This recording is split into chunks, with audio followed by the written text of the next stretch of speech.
Nothing can be more frustrating when you sit down to watch one of your favorite programs on Dish Anywhere app and you run into issues streaming it. Well, in today's tech video, I'm going to show you how to fix Dish Anywhere if it isn't working on your Sony TV.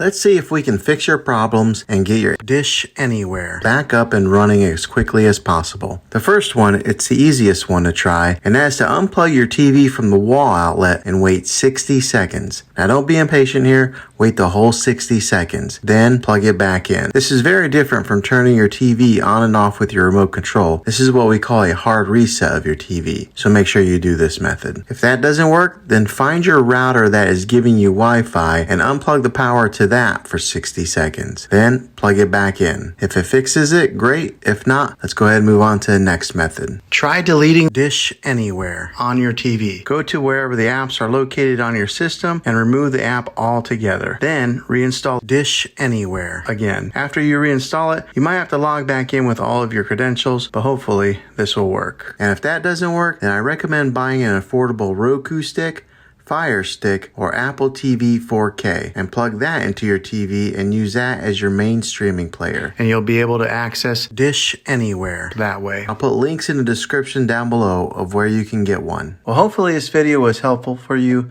If it was, go ahead and click a thumbs up on it.